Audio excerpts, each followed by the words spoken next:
Hello and good morning, everybody. So, today we are going to start the new topic in 10th standard, part second, science topic. चला तर मग बघूया आज आपण 10वीचा part सेकंडचा दुसरा topic आज आपण बघणार आहे. त्यामध्ये बघा हेरिडिटी हेरिडिटी अँड व्हेरिएशन हा काय आहे आपला 10वीचा पहिला टॉपिक पार्ट सेकंडचा. त्यामध्ये आपल्याला पहिल्यांदा सगळ्यात महत्वाची गोष्ट म्हणजे बेसिक कन्सेप्ट आपल्याला माहित असायला पाहिजे. त्यामध्ये बेसिक कन्सेप्ट म्हणजे काय, तर सेल म्हणजे काय, टिश्यू म्हणजे काय, ऑर्गन सिस्टम काय असते, बॉडी काय असते, क्रोमोझोम काय असतो, डीएनए काय असतो, हे जी काही नाही सिंपल बेसिक इन्फॉर्मेशन ती आपल्याला नक्कीच माहित असायला पाहिजे. त्यामध्ये चला तर मग पहिल्यांदा आपण बघूया की बाबा बॉडी पासून सुरुवात करू. ह्युमन बॉडी, तर आपण जे आहे ते ह्युमन ना, आपली बॉडी बरोबर ना. आपली जी बॉडी जी बनलेली आहे ती कशापासून बनलेली आहे, सेल पासून बनलेली आहे बरोबर ना. सेल सेल पासून बनलेली आहे बरोबर ना. सेल नंतर सेल कशा असतात, बंच स्वरूपात सेल असतात बरोबर ना. अशा सेल असतात आपल्या बॉडीमध्ये. त्याला एक लेअर असतं वरनं बरोबर ना. असं बंच असतो त्याला काय म्हणायचं, टिश्यू. त्याला आपण टिश्यू म्हणू शकतो बरोबर ना.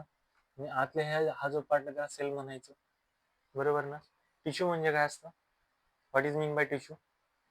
Tissue is a bunch of cell bunch of cell and cell म्हणजे काय, सेल काय असतं, cell is a structural and functional unit in our body किंवा of our body. Okay, are you getting my point? So now आपण काय म्हणूया, आता आपली बॉडी कशी फॉर्म होते बघा. पहिल्यांदा सेल फॉर्म होतात बरोबर ना. सेल नंतर काय तयार होतं, सेल नंतर वरचा लेअर कोणता असतो म्हणून सांगितलं, टिश्यू बरोबर ना. टिश्यू नंतर काय तयार होतं, टिश्यू नंतर काय होतं, ऑर्गन. ऑर्गन मध्ये काय काय येऊ शकतं, ऑर्गन मध्ये काय काय येऊ शकतं बघा. ऑर्गन मध्ये काय काय येऊ शकते, ऑर्गन मध्ये organ are nothing but heart, lungs, pancreas, small small small organ जे आहेत त्यापासून काय तयार होतं नंतर, लंग्स, हार्ट, हे काय स्मॉल स्मॉल आपले ऑर्गन आहेत. त्यानंतर ऑर्गन सिस्टीम नंतर बॉडी तयार होतात बरोबर ना. हा जो काय तो आपल्याला सिक्वेन्स माहित असायला पाहिजे, म्हणजे आपली बॉडी कशी फॉर्म होते. त्यानंतर आपल्याला महत्वाचा कन्सेप्ट जो की बघायचा, सेल. सेलला जरा थोडं मॅग्निफाय करून बघूया आज. सेलला काय करूयात आपण, थोडं मॅग्निफाय करून बघूया बघा. चला मग सेल मध्ये काय असतं, सेलचं स्ट्रक्चर ड्रॉ करू आपण. Cell, okay, this is a sale.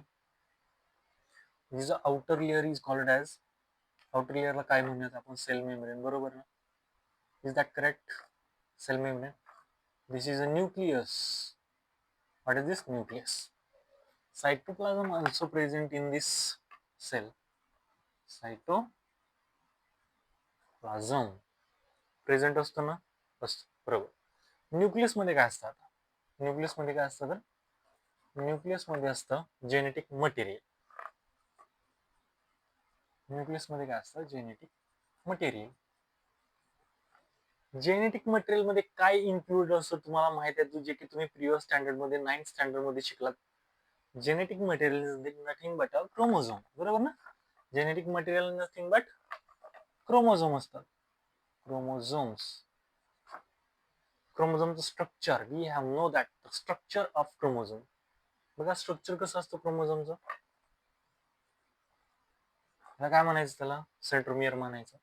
Okay, this is a centromere, this is a P arm, Q arm. Okay बरोबर ना. आर्म असतात दोन. हे काय झालं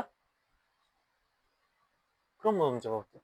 क्रोमोझोम कुठं असतात, तर आपल्या डीएनए किंवा बॉडीमध्ये बरोबर ना. ही झाली समथिंग इन्फॉर्मेशन. आता हा सेलचा आकार असाच असतो असं काही नाही. सेल हा डिफरंट शेप मध्ये आपल्याला बघायला मिळतो. There are so many different types, but in this topic we have don't want to see the types of cell. Just तुम्हाला माहिती असावं की बाबा सेल कसे असतात, त्यासाठी मी तुम्हाला हे सेलचं स्ट्रक्चर जे ते काढून दाखवलेलं. जर एवढीच इन्फॉर्मेशन तुम्हाला पाहिजे असेल तर स्क्रीनशॉट काढून घेऊ शकता विदिन अ सेकंड. चला स्क्रीनशॉट, टेक अ स्क्रीनशॉट. आता now we are going to start about our new concept, जो की हा आपल्या 10th स्टँडर्डच्या पहिल्या चॅप्टरच्या दृष्टिकोनातून सगळ्यात महत्त्वाचा टॉपिक आहे, म्हणजे कन्सेप्ट आहे. त्यामध्ये पहिल्यांदा बघायचं डीएनए. तर हळूहळू आपण काय करू, डीएनए कडे पळूया. डीएनए काय असतो, आपण 9th स्टँडर्ड मध्ये पण बघितलंय. DNA is nothing but a long form. काय असतो, डीऑक्सिरायबोन्यूक्लिक ऍसिड. काय असतो लॉंग फॉर्म, डीऑक्सिरायबोन्यूक्लिक ऍसिड. डीऑक्सिरायबोन्यूक्लिक ऍसिड, बरोबर ना. आता स्ट्रक्चर ऑफ डीएनए बघूया. स्ट्रक्चर कसं असतं डीएनएचं. डीएनएचं स्ट्रक्चर एनीवन, बरोबर ना. असं असतं डीएनएचं structure.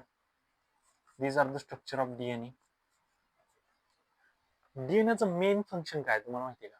Do you know what is the main function of DNA?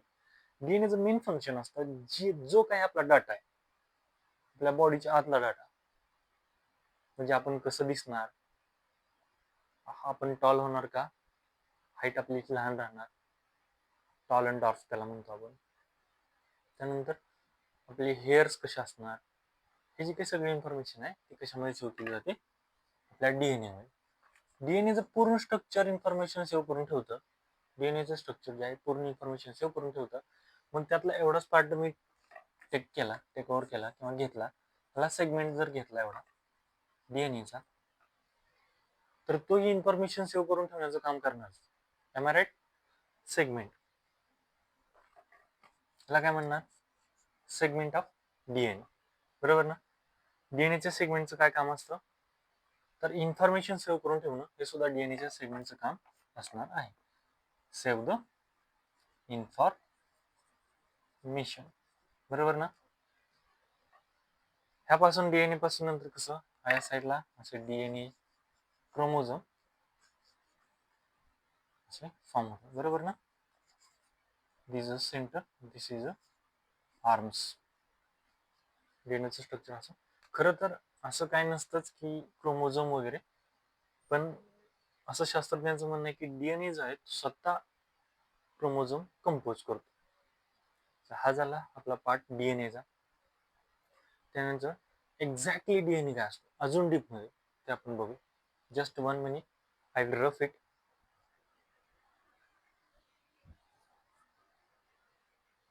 Exactly जो डीएनए असतो तो काय असतो आपण बघणार आहोत. आय होप तुम्हाला सगळी इन्फॉर्मेशन कळाली असेल. डीएनए काय असतो ते आपण आता थोडक्यात बघितलंय. त्याबद्दल अजून इन्फॉर्मेशन जी की बाकी आहे ते आपल्याला बघायची आहे, ते आपण व्हिडिओमध्ये अजून बघणार आहे. आय होप तुम्हाला समजत आहे सगळ्यांना व्हॉट आय वांट टू से.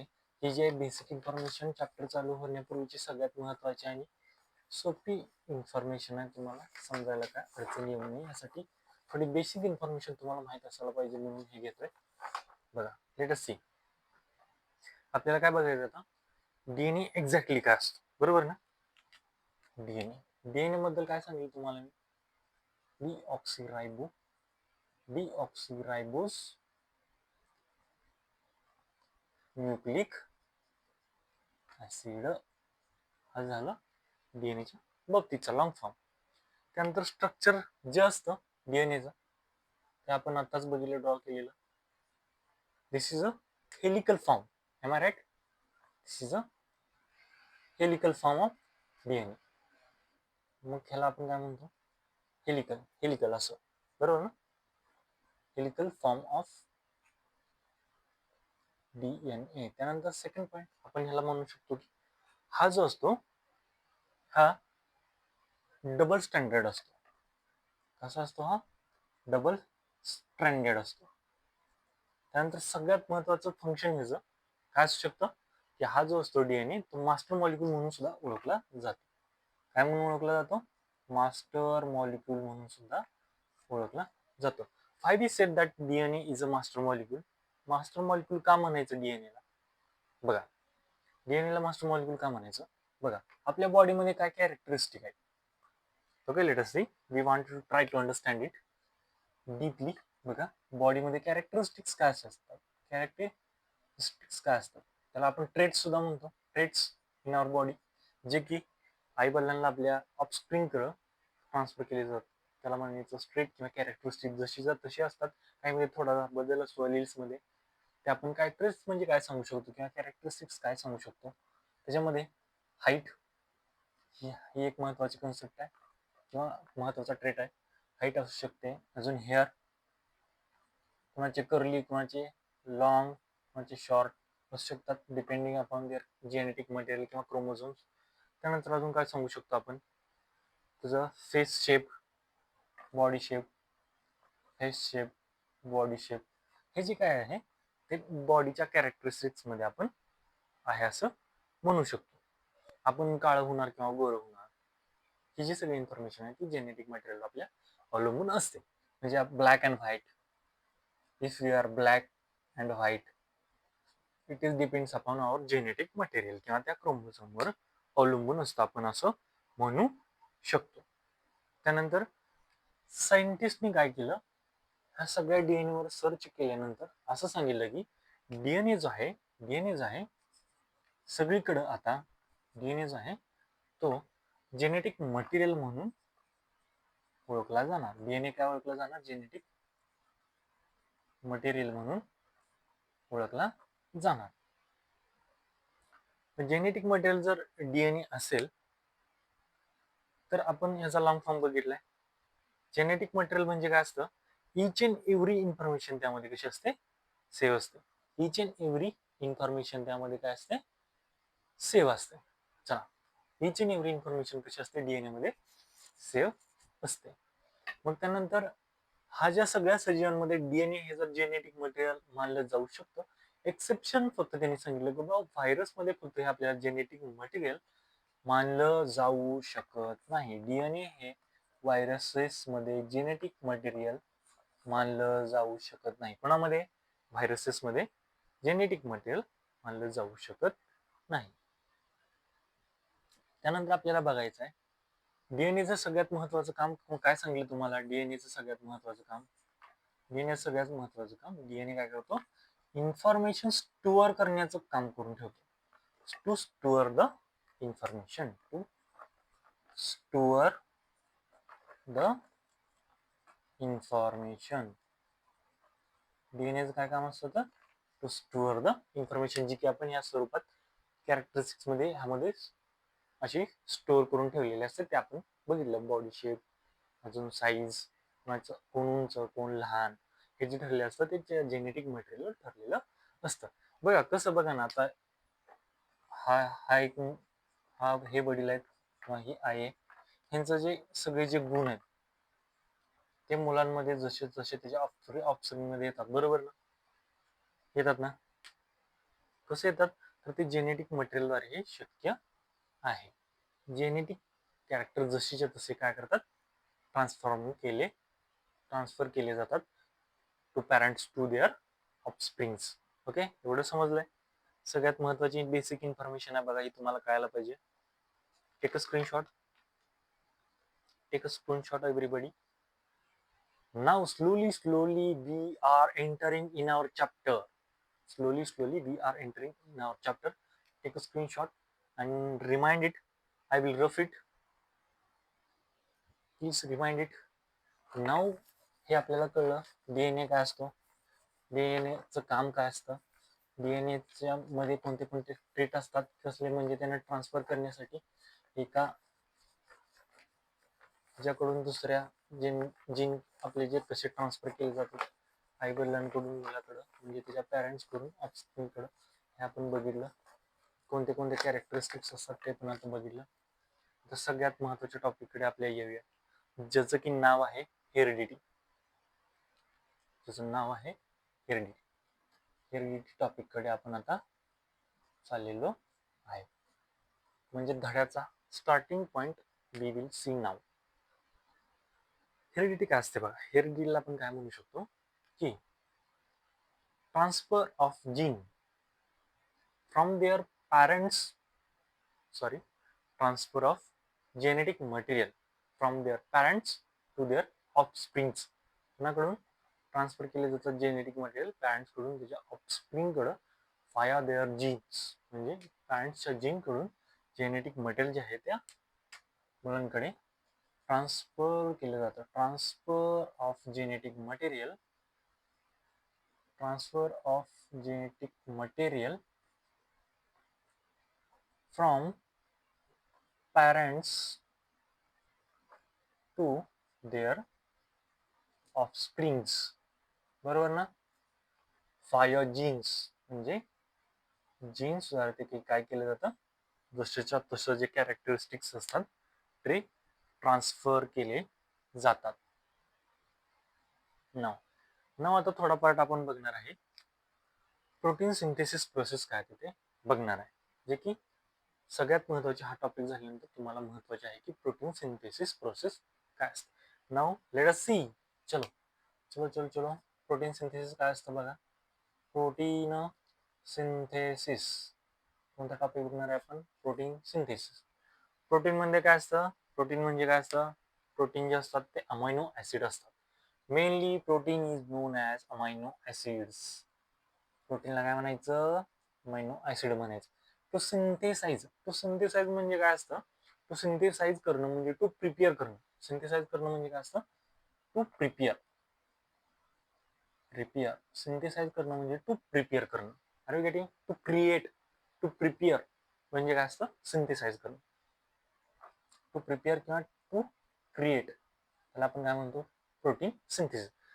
बघा, जर लक्ष देऊन आपण देण्याचा प्रयत्न केला, बघण्याचा प्रयत्न केला, तर प्रोटीन काय असतं? प्रोटीन मध्ये अमायनो ऍसिड असतं म्हणून सांगितलं. प्रोटीन मध्ये काय असतं? Amino acid. बघा, हा अमायनो ऍसिड आहे, amino acid, amino acid, amino acid. बघा, ह्याच्यामध्ये जो बॉन्ड असतो ना, त्याला म्हणायचं पेप्टाइड बॉन्ड. Peptide bond. आणि हे काय आहेत? Amino acid. Amino acid. प्रोटीनलाच काय म्हणायचं? Amino acid. अमायनो ऍसिड त्याच्यामध्ये बॉन्ड कुठला असतो? बॉन्ड असतो पेप्टाइड बॉन्ड.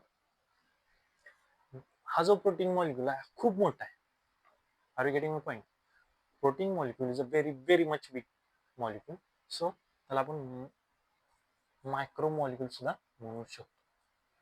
जसं की तुम्हाला माहित आहे, मॅक्रो मीन्स बिग आणि मायक्रो मीन्स मायक्रो आणि मॅक्रो. मायक्रो आणि मॅक्रो म्हणजे तुम्हाला फरक समजायला हवा. Are you getting my point? Now let us see. आता प्रोटीन सिंथेसिस मध्ये कोणत्या कोणत्या महत्वाच्या स्टेप्स इन्व्हॉल्व आहेत ते आपल्याला बघायचं आहे. Steps involved in protein synthesis. Steps involved in the protein synthesis. त्याआधी सगळं एकदा रिवाइज करून बघूया. चला बघा, काय आपण बघितलं? हेरिडिटी डेफिनेशन बघितली. हेरिडिटी डेफिनेशन मध्ये काय बघितलं? तर जे जेनेटिक मटेरियल आहे ते पॅरेंट्स कडून त्याच्या चिल्ड्रन कडे किंवा त्याच्या ऑफस्प्रिंग कडे जसे तसं ट्रान्सफर केलं जातं फायर जीन्स द्वारे. त्याला काय म्हणायचं? त्याला म्हणतो आपण हेरिडिटी. बरोबर ना? चला, त्यानंतर प्रोटीन सिंथेसिसची प्रोसेस कशी होते हे आपण बघितलं. प्रोटीन सिंथेसिस मध्ये प्रोटीन सिंथेसिस नाही केलं, पण प्रोटीन मध्ये सगळ्यात महत्वाचं काय असतं म्हणून सांगितलं. प्रोटीन मध्ये सगळ्यात महत्वाचं असतं ह्याच्यामध्ये कोणतं ऍसिड असतं, आणि त्याच्या ऍसिड मध्ये असणारा बॉन्ड जो म्हणजे पेप्टाइड बॉन्ड. प्रोटीन मध्ये असतो अमायनो ऍसिड आणि त्याच्यामध्ये बॉन्ड जो असतो त्याला म्हणायचं पेप्टाइड बॉन्ड. कोणता बॉन्ड असतो? Peptide bond. चला, त्यानंतर आपल्याला बघायचं आहे the steps involved in the protein synthesis. म्हणजे अशा ज्या कोणत्या कोणत्या प्रकारच्या स्टेप्स आहेत त्या प्रोटीन सिंथेसिस साठी खूप महत्वाच्या आहेत. चला तर मग बघूया. Steps involved in the